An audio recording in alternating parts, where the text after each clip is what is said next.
me start that over. Damn it, Dylan!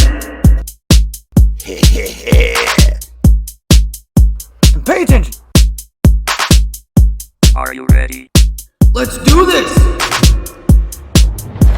Welcome back to Uncommon Sense, everyone. I am your host, Billy the Kid, and you have reached the most uncommon place on the internet where we question everything and learn together.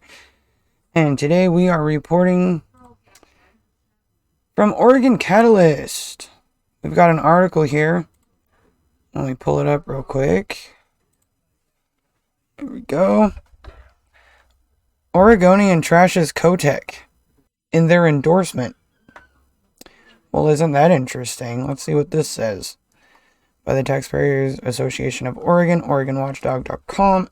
Sorry about that. It says, we don't think we have ever seen a worse endorsement than this one. The Oregonian endorsed Tina Kotek and had this to say.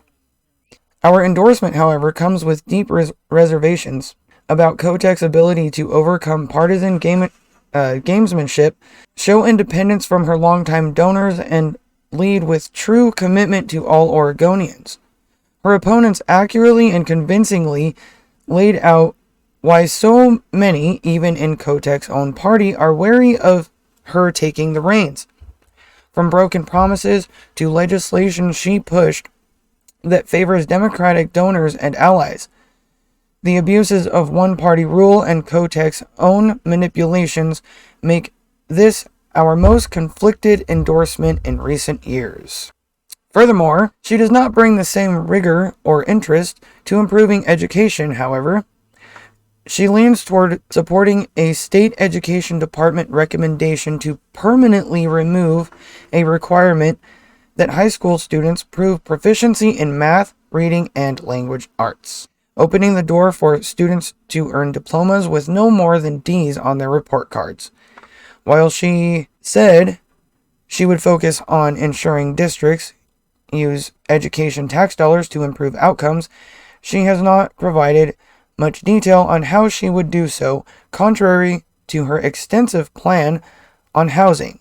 Such inattention, as well as her consistent support for teachers' unions' priorities that have diminished accountability, is one of the biggest marks against her candidacy. And broken promises, such as her abrupt cancellation of a power-sharing deal with Republicans over congressional redistricting, mean she has challenges ahead in rebuilding trust. While Kotek has sought to put the blame on Republicans, the map Kotek pushed was so blatantly unfair,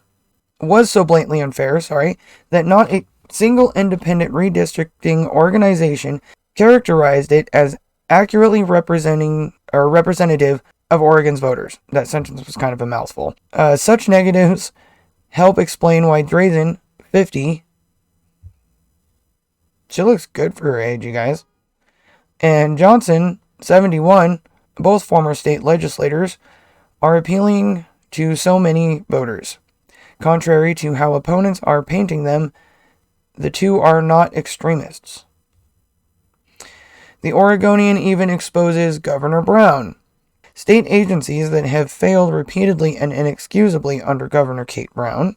And she panned how Brown, who has endorsed her, has managed government, faulting the current governor for being absent during crisis and dithering when situations called for decisiveness. Despite numerous chances, Brown never evolved into something more than her past record would predict.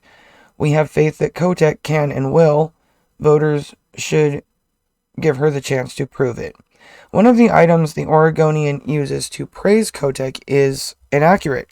Quote, she also secured the votes necessary to pass laws that raise $1 billion a year in new revenue for public education and modestly trimmed public employee retirement benefits that have seized more and more of schools' budgets.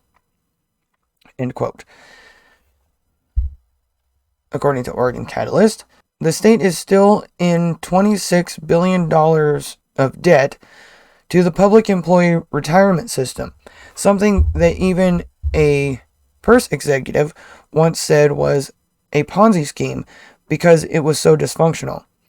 The purse reform bill Kotek passed had a key component that ended up stretching payments over time, costing taxpayers more to pay in the long run, but making it easier in the short run. This is not success. That is more manipulation that is the hallmark of the Governor Kate Brown and Speaker Tina Kotek era, as described by a cartoon at the time. And here's the cartoon. Alright. Well, that is that article. Up here on the top is a picture, says abuse of one-party rule and Kotek's manipulations make this our most conflicted endorsement. It's quite interesting. Might have to take a screenshot of that for the thumbnail. Anyway, that's that article. I won't give too much of my opinion on this at the moment, but let us know what you guys think in the comments below. Like, subscribe, share it with your friends and family. It's the only way we're going to keep people informed is sharing it ourselves. You've got to be the notification. See you next time and stay uncommon.